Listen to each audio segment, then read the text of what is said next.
हाँ जी, नमस्कार, good morning सारे बच्चों ਨੂੰ।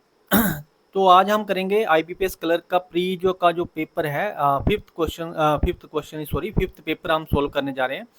तो ध्यान से देखना आज। फिर मैं डिटेल से सारा पेपर मैं आपको समझाने की कोशिश करूंगा। जहां ना पता चलेगा तो मुझे मैसेज कर देना। शुरू करते हैं। फर्स्ट क्वेश्चन है हमारे पास, देखो। पहले क्वेश्चन में हमें क्या बोला जाता है, कहता है man invested 3400 simple interest eight 12% per annum for x plus 1 year. देखो एक्स प्लस 1 ईयर मतलब इसने टोटल साल नहीं दिए हुए हैं, मैं एक्स दे दिया और प्लस 1 दे दिया। If the interest received by him is 3/5 of the amount invested, then find the X. X हमने फाइंड आउट करना है। तो भाई इस बच्चों ये चीज़ का ध्यान में रखना, ये जो क्वेश्चन है बहुत ही आसान है। हलवा क्वेश्चन बोल सकते हैं इसको। कैसे, अभी आपके सामने करता हूँ इस क्वेश्चन को। इसको जब हम सोल्व करेंगे तो सबसे पहले ध्यान में रखना कि देखो यहाँ पर इसने बोला क्या है। इसने ये चीज दे दी, इसकी रकम कितनी इन्वेस्ट करी है, 3400 रुपया। सारे बच्चे इसको फोकस करेंगे और इस पे क्वेश्चन को सोल्व करने की कोशिश करेंगे। लेकिन मैं आपको बोल रहा हूँ कि आप इस 12% को ध्यान में रखो। जो सिंपल इंटरेस्ट पे जो इंटरेस्ट पड़ रहा है वो 1 साल का 12% है। और ये हमें बोल रहा है कि 3/5 जो है वो इंटरेस्ट बन जाता है, मतलब 3 इंटरेस्ट बन जाता है 5 में से। जब हमारे पास यहाँ पर रेशियो दी हुई है ये, तो हम सीधा हम मल्टीप्लाई बाय 100 कर लेंगे। तो टोटल हमारे पास इंटरेस्ट कितना है वो आ गया 20×100 मतलब 20×60, 60% हो गया। तो टोटल 60% है। तो 1 साल का 12% है, 12% से हम अगर डिवाइड कर दें तो हमारे पास साल आ जाएंगे। टोटल साल कितने आए, 5 ईयर। तो 5 ईयर टोटल ईयर है, तो इसमें से एक माइनस कर दो। एक्स प्लस 1 लिखा हुआ ना, अगर एक्स की वैल्यू चाहिए तो एक माइनस कर दो। एक माइनस कर दिया तो बचे कितने, 4। इसका मतलब है कि एक्स की जो वैल्यू बोल रहा है फाइंड आउट करने के लिए वो कितनी होगी, वो 4 होगी। सो आई होप कि आप लोगों को समझ आया होगा, आपने एंजॉय करा होगा। नेक्स्ट क्वेश्चन देखते हैं। अगला क्वेश्चन जो है वो हमारे पास, उसमें हमारे पास बोला हुआ है the ratio of the present ages of A to B is 16:9। देखो हमें क्या बोला जा रहा है, हमें ये बोला जा रहा है कि जो हमारे पास जो एज रेशियो है किसकी, एक ए है एक बी है, और इनकी जो प्रेजेंट की जो एज रेशियो है हमारे पास वो 16:9 है। कितनी है, 16:9 है। If the age of A 8 year hence, कहता है यहां से 8 साल बाद, और ट्वाइस 2 गुना है, 2 गुना हो जाती है किससे, कहता the age of B 2 year hence, यहां से 2 साल बाद हो गए। देखो यहां से 2 साल बढ़ा रहा है और यहां से वो 8 साल बढ़ा रहा है। तो एज रेशियो कितनी बन जाती है, फिर इनकी बन जाती है 2:1 बन जाती है। तो याद रखना जो जो 8 साल बढ़ाए हैं और जो 2 साल बढ़ाए हैं, इनको हमने इनके नीचे रख लेना। यहाँ पर हम 8 रख लेंगे, 8 रख लेंगे, और यहाँ पर हम 2 रख लेंगे। पहले इनको क्रॉस में मल्टीप्लाई करो, 9 दूने 18 और 16 एकम 16, मतलब 18 में से मैंने 16 माइनस करे तो मेरे पास जो डिफरेंस है यूनिट का, वो 2 यूनिट का डिफरेंस आ गया। और फिर हम ईयर्स का डिफरेंस देखेंगे। तो ईयर्स का डिफरेंस कैसे आता है हमारे पास, 8 को 1 से मल्टीप्लाई करेंगे और 2 से मल्टीप्लाई करेंगे, 2 से 2 को मल्टीप्लाई करेंगे तो हमारे पास कितना आएगा, 8 में से 4 माइनस कर देंगे, 8 में से हम 4 माइनस कर देंगे तो हमारे पास कितना आ जाएगा, 4 आ जाएगा। तो एक यूनिट जो है वो कितने के बराबर हो गया, वो 2 ईयर के बराबर हो गया। 8 कितने के बराबर हो गया, 2 ईयर के बराबर हो गया। 1 जो है वो 2 ईयर के बराबर हो गया। तो एक यूनिट जो है वो 2 साल के बराबर हो गया। तो हमारे पास यहाँ पर कितने हैं, 16 यूनिट है। कितने हैं, 16 यूनिट है। और जो यहाँ पर हमारे पास बी के कितने हैं, 9 यूनिट है। तो हमसे पूछा क्या है, कहता है then find the present age of B. B की प्रेजेंट एज पूछी है, तो 9 यूनिट को हम मल्टीप्लाई कर देंगे 2 से, तो हमारे पास कितना हो जाएगा, 18 हो जाएगा। 18 ईयर जो है वो हमारा आंसर है, ये हमारा आंसर होगा। नेक्स्ट क्वेश्चन है हमारे पास, the ratio of milk to water is a 208 litre mixture is 3:5। देखो कहता है हमारे पास जो टोटल मिक्सचर है, टोटल जो मिक्सचर है वो हमारे पास कितना है, वो है 208। ये हमारे पास टोटल मिक्सचर है। और इसमें क्या बोला जाता है कि इनकी जो रेशियो है वो 3:5 है। रेशियो जो है वो हमारे पास कितनी है, 3:5 है। मतलब कहने का जो मिल्क है हमारे पास वो 3 है और जो वाटर है हमारे पास वो 5 है। तो अगर ये 3:5 में है तो 5 + 3 8, 8 से हम इसको डिवाइड कर लेंगे, हमारे पास कितना आएगा, 8 दूनी 16 और 8 छके 48, मतलब 26। एक यूनिट अगर 26 के बराबर है तो यहाँ पर अगर मैं 26 से मल्टीप्लाई करूँ तो मेरे पास आ जाएगा, मिल्क आ जाएगा 78। तो मिल्क 78 लीटर है, और यहाँ पर अगर मैं 26 से मल्टीप्लाई करूँ तो मेरे पास कितना आ जाएगा, मेरे पास आ जाएगा 5 छके 30 और 5 दूनी 10, 3 130। ये 130 हमारे पास वाटर हो गया, ये मिल्क हो गया और ये हमारे पास वाटर हो गया। अब कहते हैं कि वाटर जो है वो उसमें उसने ऐड करा 70 लीटर और ऐड कर दिया। अब 70 लीटर हम इसमें अगर वाटर और ऐड कर दें तो कितना बन जाएगा, 200 बन जाएगा।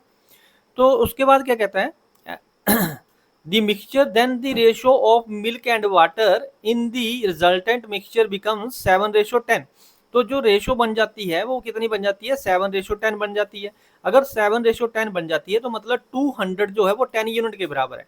तो एक यूनिट कितने के बराबर हो गया, 20 के बराबर।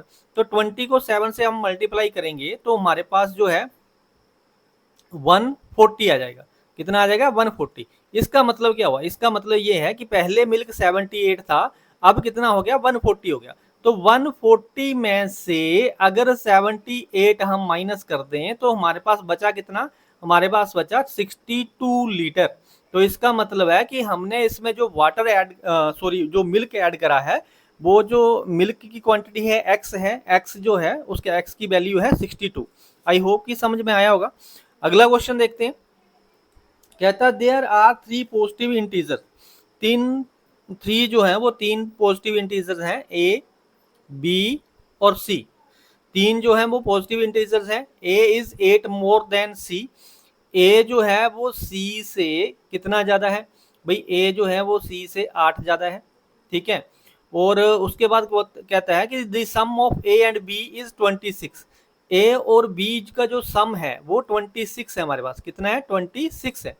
और फिर इसके साथ और कहता है and B is 2 less than C, और बी जो है वो 2 कम है सी से। अगर सी से ये 2 कम है तो इट मीन्स ए से ये कितना कम होगा, ए से ये 10 कम होगा।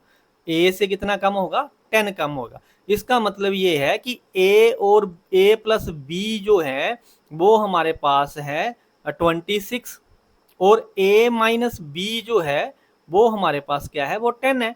तो जब भी हमारे पास कभी दो रकमों का सम होता है और उनका जब डिफरेंस हमारे पास दिया होता है, तो अगर हमने बड़ा नंबर निकालना हो तो सम में डिफरेंस को ऐड कर दो और 2 से डिवाइड कर दो कि बड़ा नंबर आ जाएगा। तो ये हमारे पास टोटल कितना बन गया, 36 बन गया। और 36 को जब हमने 2 से डिवाइड करा तो बड़ा नंबर क्या हो गया, 18। इसका मतलब बड़ा नंबर कौन था, ए था। ए अगर 18 है तो बी कितना होगा, बी इससे 10 कम है, 10 कम मतलब 8 होगा। और सी कितना होगा, सी से 8 कम है, तो सी जो होगा वो 8 कम कर देंगे, 18 में से 8 कम कर देंगे तो हमारे पास बन जाएगा 10। मतलब ए जो है वो हमारे पास 18 है, बी जो है वो हमारे पास 8 है, और सी जो है वो हमारे पास 10 है। तो इसका मतलब है अगर इसको हम किसी नंबर से डिवाइड करें, 2 से डिवाइड हो जाएगा, 2 पंजे 10, 2 चौके 8 और 2 9 18। 9:4:5 हमारा जो है वो रेशियो होगी इसकी, इन नंबरों की जो रेशियो होगी वो कितनी होगी, 9:4:5 होगी। अगला क्वेश्चन देखते हैं। नेक्स्ट क्वेश्चन में क्या कहता है A B C together can complete a work. A B C तीनों जो मिलके काम कंप्लीट करते हैं वो करते हैं 12 डेज में, और बी और सी जो कंप्लीट करते हैं वो करते हैं 20 दिन में। बी और सी जो कंप्लीट करते हैं वो करते हैं 20 दिन में। Find the time taken by A, तो ए उस काम को करने के लिए कितना टाइम लेगा। तो एल्सियम ले लेंगे हम यहाँ पर। एल्सियम जो टोटल वर्क है हमारे पास, जो टोटल वर्क है वो कितना हो जाएगा, दोनों का एल्सियम हो जाएगा, कितना हो जाएगा, 60। तो ये हमारे पास आ गया 12 पंजे 60, 5 यूनिट पर डे। और ये काम कितना करता है, 20 या 60, 3 यूनिट पर डे, ठीक है। तो हमारे पास ए का काम पूछा है तो 5 में से 3 माइनस कर देंगे, हमारे पास ए का काम आ जाएगा। ए काम जो करता है वो 2 यूनिट एक दिन में काम करता है। तो हमारे पास टोटल वर्क जो है वो 60 काम करना है, और एक दिन में जो है वो 2 यूनिट किए जाते हैं।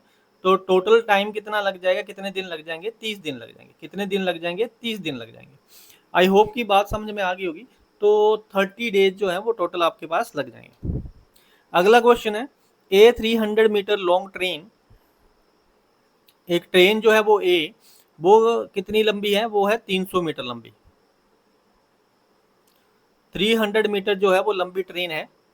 Can cross a 190 metre long platform, 190 metre जो है लंबा प्लेटफॉर्म है उसको क्रॉस करती है ये ट्रेन। और कितने टाइम में क्रॉस कर रही है, कहता 14 सेकेंड में क्रॉस कर रही है।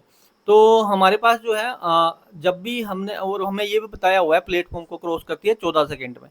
तो if the speed of the train increase 20%, अगर स्पीड जो है वो 20% बढ़ जाती है, then find the time taken by the train to cross a man with a speed of 10.8 kilometre per hour in the opposite direction. देखो ये बात तो बात की है, सबसे पहले काम आता हमारे पास कि हमारे पास ये ट्रेन जो है वो इसको क्रॉस कर रही है प्लेटफॉर्म को, और टाइम जो ले रही है वो कितनी ले रही है, 14 सेकेंड ले रही है।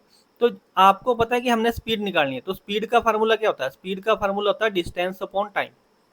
तो डिस्टेंस क्या होगा, दोनों ट्रेनों की जो लंबाई है वो ऐड हो जाएगी, तो 490 बन जाएगा डिस्टेंस, दोनों को ऐड कर देंगे डिस्टेंस को, और डिवाइड बाई कितना है टाइम, 14 सेकेंड। तो हमारे पास कितना आ गया, 14 42, 14 3 जा 42, और फिर हमारे पास जो है वो कितने बच गए 7, 14 5 जा 70।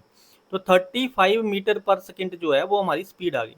तो 35 मीटर पर सेकेंड जो है वो अगर हमारी स्पीड है, इसके बाद बोलता क्या है, इसके बाद बोलता है कि स्पीड को अगर 20% बढ़ा दें। अब 10% कितना होता है 3.5, 10% होता है 35 का 10% होएगा 3.5, 3.5 का डबल कर देंगे तो 7 हो जाएगा, मतलब 35 में 7 ऐड कर देंगे। तो अब जो स्पीड होगी हमारी वो होगी 42 मीटर पर सेकेंड। कितनी स्पीड होगी, 42 मीटर पर सेकेंड होगी। और इसने बोला क्या है, इसने बोला है कि टाइम कितना लेता है cross a man with a speed of 10.8 kilometre per our. देखो मैंने आपको पहले ही बोला है कि थोड़ा सा ध्यान रखना, किलोमीटर पर आवर में बोल रहा है ये, और इसका मतलब है 10.8। तो हम 10.8 को 108 मान के चलेंगे। अब 18 के टेबल में 108 कहाँ आता है, 18 6 जाए 108 होता है। तो 5 का टेबल क्या होता है, मीटर पर सेकेंड, 5 का टेबल क्या होता है, मीटर पर सेकेंड। तो 5 इंटू 6 कितने होते हैं 30, मतलब ये 10.8 है तो ये 3.0 हो जाएगा, मतलब एक डिजिट छोड़ के यहाँ पर पॉइंट लगा है तो यहाँ पर भी एक डिजिट छोड़ के पॉइंट लग जाएगा। मतलब अगर ये 10.8 किलोमीटर पर आ रहा है तो मीटर पर सेकेंड में हो जाएगा 3 मीटर पर सेकेंड। तो भाई 3 मीटर पर सेकेंड ये किसकी स्पीड है, cross a man with the speed of 10.8 kilometre per our. देखो अब इसमें हमें क्या बोला गया है कि वो किसी मैन को क्रॉस करती है और ऑपोजिट डायरेक्शन में। तो जब ऑपोजिट डायरेक्शन होती है तो देखो ट्रेन की स्पीड कितनी है, ट्रेन की स्पीड है 42 मीटर पर सेकेंड, प्लस हो जाती हैं दोनों स्पीडें। जब ऑपोजिट डायरेक्शन में जो कोई चीजें भागती हैं तो दोनों की स्पीडें जो होती हैं वो प्लस हो जाती हैं। तो 42 मीटर पर सेकेंड ट्रेन की स्पीड है, मैन की स्पीड कितनी है 3 मीटर पर सेकेंड, ये दोनों आपस में ऐड हो जाएंगी तो टोटल स्पीड कितनी हो जाएगी इनकी 45 मीटर पर सेकेंड। कितनी हो जाएगी 45 मीटर पर सेकेंड। तो हमें बोला है टाइम निकालने के लिए, तो टाइम का फार्मूला आपको पता ही है कि टाइम का फार्मूला क्या होता है, टाइम का फार्मूला होता है हमारे पास डिस्टेंस अपॉन स्पीड। डिस्टेंस कितना है, जो ट्रेन की लंबाई होगी, ट्रेन की लंबाई कितनी है 300, तो 300 को हम डिवाइड करेंगे, किससे डिवाइड करेंगे, जो इन दोनों की मिला के स्पीड है 45 से। जब 45 से मैंने डिवाइड करा तो 15 या 45 और 15 दूने 30, 20/3, और 20/3 का मतलब होता है 16.6666 चलता रहता है। मतलब ऑप्शन कौन सा होगा हमारा, ई ऑप्शन होगा, 16.67 हमारा आंसर आ जाएगा। आई होप की बात समझ में आ गई होगी। अगला क्वेश्चन देखते हैं। नेक्स्ट क्वेश्चन में क्या कहता है, कहता है rupees P was invested in compound interest eight 20% per annum. कहता है कोई रुपये हैं पी, जिनको बताया नहीं कि कितने रुपए हैं, लेकिन 20% के हिसाब से इनको इन्वेस्ट किया जाता है कंपाउंड इंटरेस्ट पे फॉर 2 ईयर, 2 साल के लिए।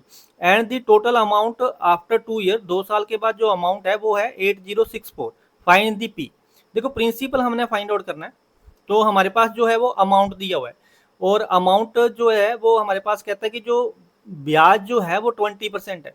तो आपको पता है कि जब कंपाउंड इंटरेस्ट की बात करते हैं तो आप नेट परसेंट चेंज यूज कर लेते हैं, मतलब 20% एक साल में, अगले साल भी 20%, टोटल कितना बन जाएगा 20 + 20 हो गया आपके पास 40।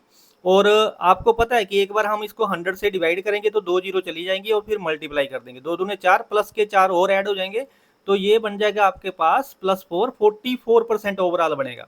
ओवरऑल ब्याज कितना बढ़ेगा कंपाउंड इंटरेस्ट के ऊपर 2 साल के लिए 44%।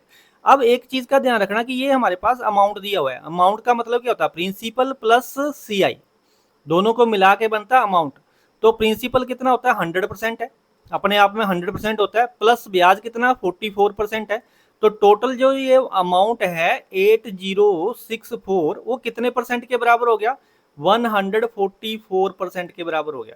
तो मैंने परसेंटेज में हमेशा करवाता हूँ कि ये जो आप इस चीज को ध्यान रखना कि जब भी कोई नंबर किसी परसेंटेज के बराबर होता है तो हम उसकी बेस वैल्यू निकाल सकते हैं। कैसे निकालते हैं, थर्ड फार्मूला यूज करेंगे कि 8064 जो है वो किस रकम का 100 ऊपर चला जाएगा और परसेंटेज नीचे आ जाएगी, किस रकम का 144% है।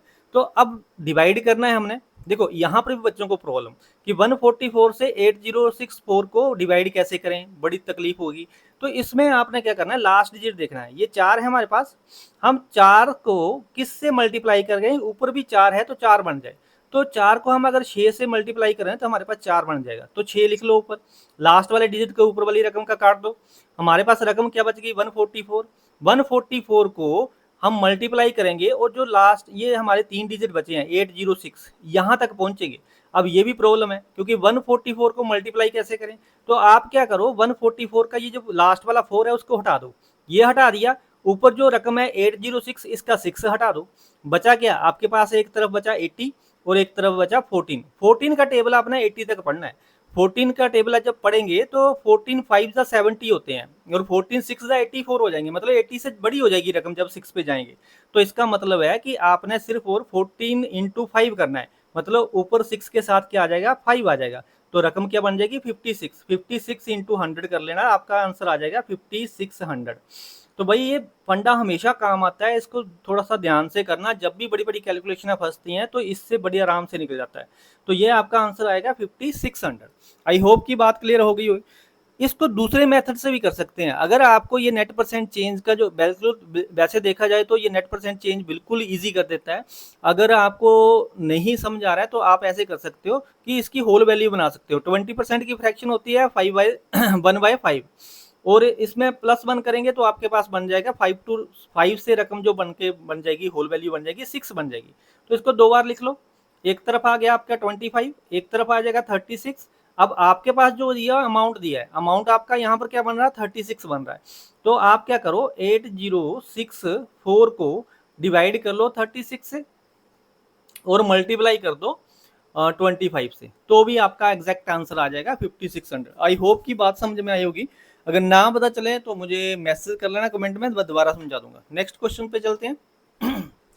अगला क्वेश्चन है, कहता है A B and C started a business with invest of ₹4000 6000 and X. देखो इसने 2 रकमें दी हैं, एक दे दी रकम इसने 4000 इन्वेस्ट करता है, एक इन्वेस्टमेंट करता है बी 6000 और सी के बारे में बताया नहीं। कहता सी करता है एक्स इन्वेस्टमेंट, ये ए है, ये बी है, ये सी है।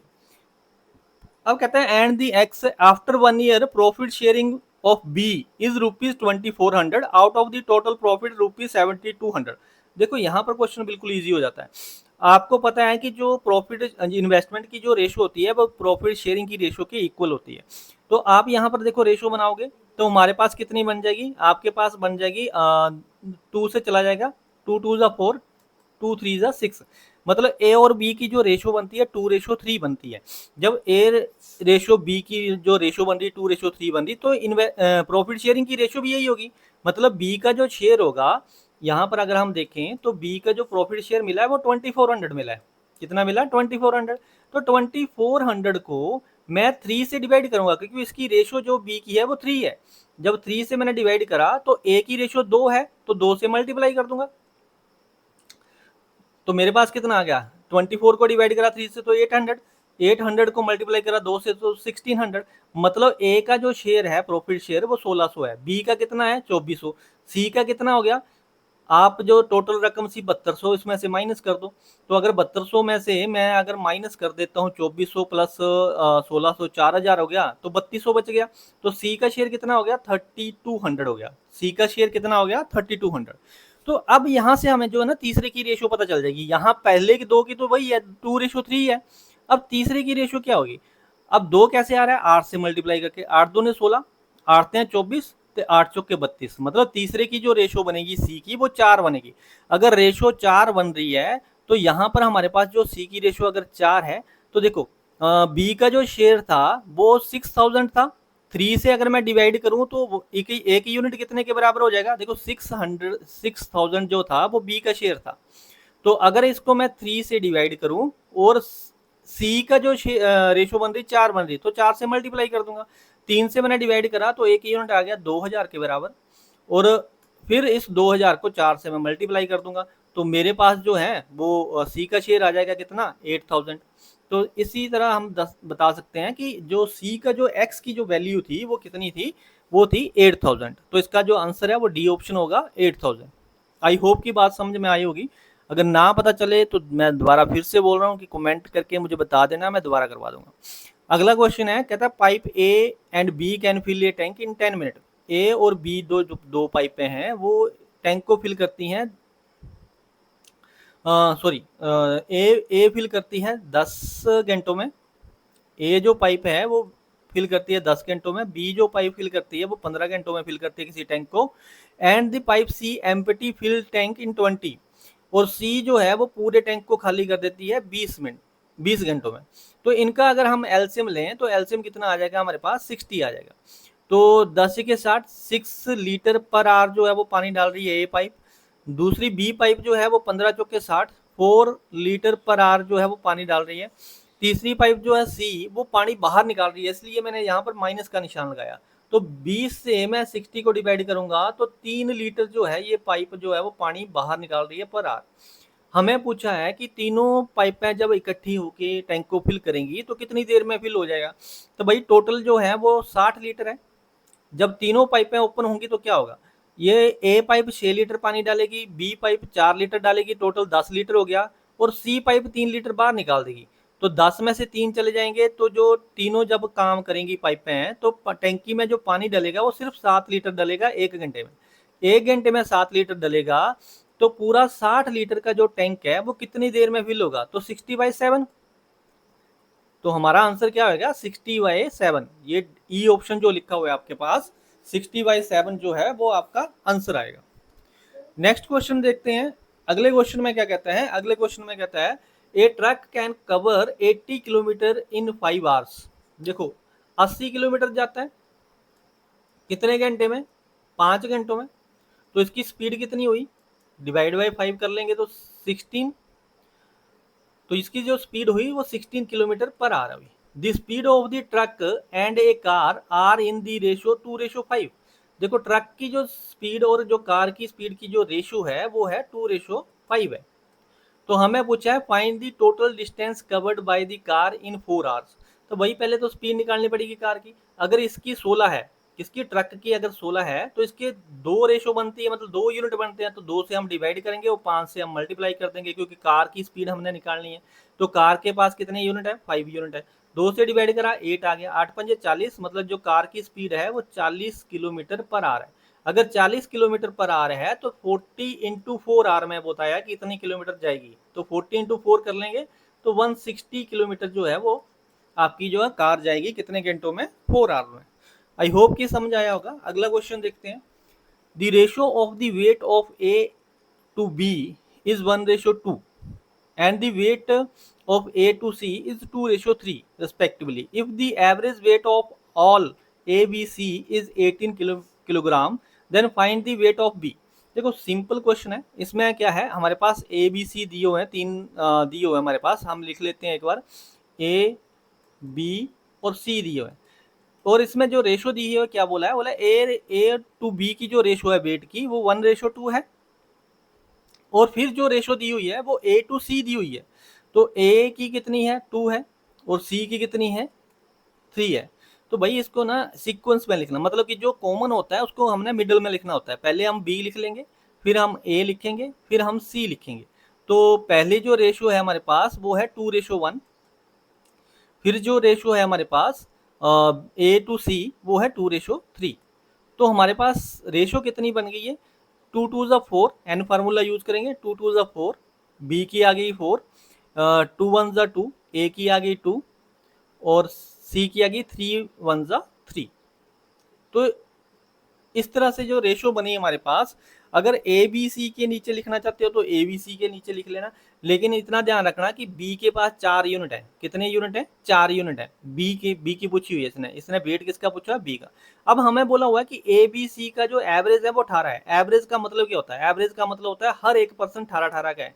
तो टोटल कितना बनेगा? 18 इंटू 3 करेंगे। देखो 18 इंटू 3 करेंगे, लेकिन इसका टोटल मत करना, और डिवाइड बाई क्या करना है हमने, इसकी जो रेशो है B ratio A ratio C, total कितनी बनती है? 4 2 6 3 9, 9 से हम डिवाइड कर देंगे तो 3 से 9 चला जाएगा, तो नीचे 3 आ गया, 3 से फिर 18 चला जाएगा, 6 आ गया। मतलब एक यूनिट जो है वो 6 के बराबर है। एक यूनिट अगर 6 किलोग्राम के बराबर है तो बी के पास कितने यूनिट है? बी के पास जो है वो 4 यूनिट है। तो इसका वेट कितना होगा? इसका वेट होगा 24 किलोग्राम। तो बी का जो वेट निकलेगा वो कितना मिलेगा? डी ऑप्शन हमारा आंसर होगा 24 किलोग्राम।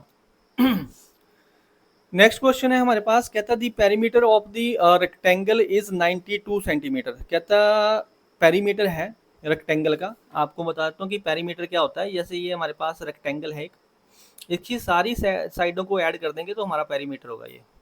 तो पेरीमीटर जो है वो कितना है? वो 92 है। इसका जो पेरीमीटर है वो कितना? 92 है टोटल। और हमें बोलता है इसके बाद कि ब्रेथ, इनकी जो रेशो है किसकी? लेंथ टू ब्रेथ, वो है 14:9। मतलब अगर ये लेंथ टू ब्रेथ की जो रेशो है वो 14:9 है। मतलब अगर ये 14 है लेंथ, तो ब्रेथ जो होगी वो 9 होगी। वो कितनी होगी? 9 होगी। लेकिन अगर मैं इस तरह से इसको देखूं तो 14 प्लस 9 करूंगा तो मेरे पास कितना हो जाएगा? 23। और 23 का डबल करूंगा तो मेरे पास कितना आ जाएगा? मेरे पास आ जाएगा 46। तो 46 तो टोटल है नहीं, टोटल तो 92 है। तो इसका मतलब 46 का डबल है। मतलब यहाँ पर जो लेंथ है वो आपकी डबल है, इससे 14 से डबल है, मतलब ये 28 है। लेंथ कितनी है? 28 है। और जो ब्रेथ है वो कितनी है? 9 दूने 18, 18 है। मतलब एग्जैक्टली रेशियो की जगह पर हम क्या कर लेंगे, इनकी लेंथ और ब्रेथ निकाल के रख ली हमने कि लेंथ जो है इसकी वो 28 है और जो ब्रेथ है वो कितनी है? 18 है। आई होप कि ये बात समझ में आई होगी, है ना। तो ऐसे भी कर सकते हो या ऐसे भी निकाल सकते हो। देखो टोटल आपके पास 92 है, तो जब टोटल आपके पास 92 है तो आप रेशो का भी टोटल कर दो। 14 प्लस 9 23 हो गया। तो 23 से जब आप इसको जो है वो डिवाइड करोगे तो इसको डिवाइड कर सकते हो किसको? 92 को। तो आपके पास कितना हो जाएगा? आपके पास आ जाएगा नहीं, ये यहाँ से ये होगा नहीं, 1 मिनट, 14 9 23 टोटल दिया है। नहीं नहीं नहीं, यहाँ से टोटल नहीं होगा क्योंकि मल्टीप्लाई करा है ना, सॉरी, ये नहीं होगा। ऐसे ऐसे यहाँ से नहीं होगा, वैसे ही हमें देखना पड़ेगा। मतलब एक 14 है, एक 9 है। तो जब रेशो दी है और क्योंकि वहाँ पर जो हमारे पास ये जो आती है क्या नाम पेरीमीटर आता है, वो 2 का सम करके मल्टीप्लाई बाई 2 करते हैं। तो सम करने के बाद जो है वो मल्टीप्लाई 2 हुआ तो वो पहले डिवाइड भी होगा। तो डिवाइड होगा फिर जाके वो लंबा चला जाएगा आपका मेथड, वो थोड़ा आपको लेंथी कर देगा। तो बेटर यही है कि यहीं से देख लो 14 और 9 है और इनका टोटल मिला के 23 देखा, 23 दूनी 46 होते हैं। तो जब जो सम है आपका वो 92 है, मतलब जो आपके पास 46 का डबल है, तो आपकी जो ये लेंथ और ब्रेथ भी डबल हो जाएगी। मतलब इसका तो डबल हो गया। उसके बाद क्वेश्चन में क्या कहता है? कहता है if the side of a square is 2 centimetre more than the breadth of the rectangle then find the perimeter of the square. अब बात ये कर रहा है, कहता है कि वो स्क्वायर है, ये स्क्वायर है और इसकी जो साइड है, अब इसकी सारी साइडें इक्वल होती हैं, तो इसकी जो साइड है वो जो आपकी रेक्टेंगल की जो आपकी ब्रेथ है, ब्रेथ कितनी थी? 18। कहता है 2 ज़्यादा है, 2 ज़्यादा है मतलब 20 है। मतलब एक साइड कितनी है? वो 20 है। तो हमें अब क्या पूछा है फिर? कहता है then find the perimeter of the square. तो पेरीमीटर कैसे निकलता है? 4a करके। तो एक साइड हमारे साइड इंटू 4 करना पड़ता है। तो साइड कितनी है इसकी? साइड है 20, मल्टीप्लाई बाई 4 कर लेंगे तो कितना हो जाएगा? 80 सेंटीमीटर। तो हमारे पास जो है वो स्क्वायर की जो पेरीमीटर है वो कितना हो जाएगा? 80 सेंटीमीटर। आई होप कि समझ आया होगा। अगला क्वेश्चन देखते हैं। तो ये हमारे पास कुछ क्वेश्चन थे जो हमने करके देखे हैं। आई होप कि आपको समझ आया होगा। अगर समझ आया तो चैनल को सब्सक्राइब कर लेना और लाइक करना और अपने फ्रेंड सर्कल में इसको शेयर करना, ताकि हमें मोटिवेशन मिले और हम नए और क्लासेस आपके लिए लेके आएँ बेहतर से बेहतर। अभी मेन की क्लासेस आएंगी, पीओ की आएंगी, तो हमारे साथ जुड़े रहना। थैंक यू सो मच, मिलते हैं नेक्स्ट वीडियो में।